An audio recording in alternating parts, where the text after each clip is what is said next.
उत्तर प्रदेश के एक छोटे से गांव में एक लड़का रहता था। उसका नाम था विवान। गांव साधारण था, जैसे हजारों गांव होते हैं। कच्ची सड़कें, मिट्टी के घर, शाम को अंधेरा और लोगों की जिंदगी बस रोज की जरूरतों तक सीमित। यहाँ सपने देखना भी एक तरह की हिम्मत मानी जाती थी। लेकिन विवान, वह अलग था। जब बाकी बच्चे खेतों में खेलते या समय बिताते, विवान अक्सर आसमान को देखता रहता। उसे बादलों के बीच कुछ दिखता था, कुछ ऐसा जो बाकी किसी को नहीं दिखता था। शायद वो उसका सपना था। वह अक्सर खुद से कहता, मैं यहां तक सीमित नहीं हूं, मेरी जिंदगी इससे बड़ी है। लेकिन उसके ये शब्द सिर्फ उसके अपने थे, क्योंकि दुनिया को उस पर विश्वास नहीं था। बचपन और ताने। विवान का परिवार गरीब था। उसके पिता खेतों में मजदूरी करते थे और मां घर संभालती थी। घर की हालत ऐसी थी कि कई बार खाने के लिए भी सोचना पड़ता था। पढ़ाई करना उनके लिए कोई प्राथमिकता नहीं थी, बल्कि एक लग्जरी जैसा था। फिर भी विवान स्कूल जाता था। स्कूल में भी उसकी हालत कुछ खास नहीं थी। वह पढ़ाई में कमजोर था। टीचर जब सवाल पूछते तो वह अक्सर चुप रह जाता। क्लास के बच्चे हंसते, तू कुछ नहीं कर पाएगा, तू हमेशा पीछे ही रहेगा। एक दिन टीचर ने गुस्से में कह दिया, विवान, तुमसे कुछ नहीं होगा, तुम अपना समय और दूसरों का समय बर्बाद कर रहे हो।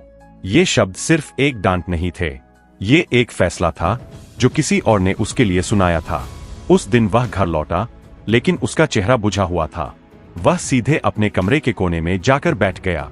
उसकी मां ने देखा और पूछा, क्या हुआ बेटा? विवान की आंखों में आंसू आ गए। मां, क्या मैं सच में कुछ नहीं कर सकता? उसकी मां ने कुछ पल उसे देखा, फिर धीरे से उसके सिर पर हाथ रखा और बोली, बेटा, लोग वही देखते हैं जो सामने होता है, लेकिन तू वो बन सकता है जो अभी किसी को दिखाई नहीं देता। अगर तू खुद पर विश्वास करेगा तो दुनिया का कोई भी तुझे रोक नहीं सकता। उस दिन पहली बार किसी ने उस पर विश्वास किया। अंदर की लड़ाई। उस रात विवान सो नहीं पाया। टीचर के शब्द उसके दिमाग में गूंज रहे थे, तुमसे कुछ नहीं होगा। और मां की आवाज भी, अगर तू खुद पर विश्वास करेगा। वह दोनों आवाजों के बीच फंसा हुआ था। सुबह जब सूरज निकला, विवान ने एक फैसला किया, अब मैं खुद को साबित करूंगा, किसी और के लिए नहीं, अपने लिए। बदलाव की शुरुआत।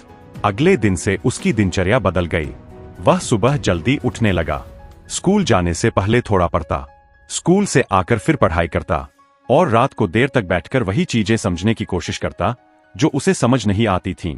शुरुआत बहुत कठिन थी। कई बार उसे कुछ भी समझ नहीं आता। कई बार वह किताब बंद करके सोचता, शायद लोग सही कहते हैं। लेकिन फिर उसे अपनी मां की बात याद आती, खुद पर विश्वास रखो। धीरे धीरे छोटे छोटे बदलाव दिखने लगे। अब वह क्लास में कभी कभी हाथ उठाने लगा। उसके जवाब हमेशा सही नहीं होते थे, लेकिन अब वह कोशिश कर रहा था। पहला बदलाव। कुछ महीनों बाद परीक्षा हुई। विवान बहुत डर रहा था। उसे नहीं पता था कि उसने जितनी मेहनत की है, उसका परिणाम क्या होगा। रिजल्ट के दिन स्कूल में हलचल थी। जब उसका नाम पुकारा गया तो वह धीरे धीरे आगे बढ़ा। टीचर ने उसे मार्कशीट दी और पहली बार उसके चेहरे पर हल्की मुस्कान थी। अच्छा किया है विवान। विवान ने जब अपने नंबर देखे तो उसकी आंखों में चमक आ गई। वह सिर्फ पास नहीं हुआ था, बल्कि उसने उम्मीद से बेहतर किया था। उस दिन उसे एहसास हुआ, अगर मैं मेहनत करूं तो मैं बदल सकता हूं। लोगों की सोच। लेकिन गांव की सोच इतनी जल्दी नहीं बदलती। लोग अभी भी कहते थे, एक बार पास हो गया तो क्या हुआ, असली जिंदगी में कुछ नहीं कर पाएगा। लेकिन अब विवान बदल चुका था। अब उसे लोगों के शब्दों से फर्क नहीं पड़ता था। अब वह जानता था, मैं क्या कर सकता हूं। बड़ा सपना। अब उसका सपना और बड़ा हो गया। वह शहर जाकर पढ़ना चाहता था। वह कुछ ऐसा बनना चाहता था जो सिर्फ उसके लिए नहीं, बल्कि उसके पूरे परिवार के लिए जिंदगी बदल दे। लेकिन यह सपना आसान नहीं था। पैसे नहीं थे, सहारा नहीं था, और सबसे बड़ी बात, कोई विश्वास नहीं करता था। गांव के लोग फिर हंसने लगे। शहर जाकर क्या करेगा, वहां तो बड़े बड़े लोग होते हैं। लेकिन इस बार विवान नहीं रुका। संघर्ष का असली दौर। उसने छोटे छोटे काम करना शुरू किया। सुबह खेतों में काम करता, दोपहर में दुकान पर मदद करता और रात को पढ़ाई करता। दिन बहुत लंबे लगते थे और रातें बहुत छोटी। कई बार उसका शरीर जवाब दे देता, लेकिन उसका सपना नहीं। धीरे धीरे उसने इतने पैसे जमा कर लिए कि वह शहर जा सके। नई दुनिया।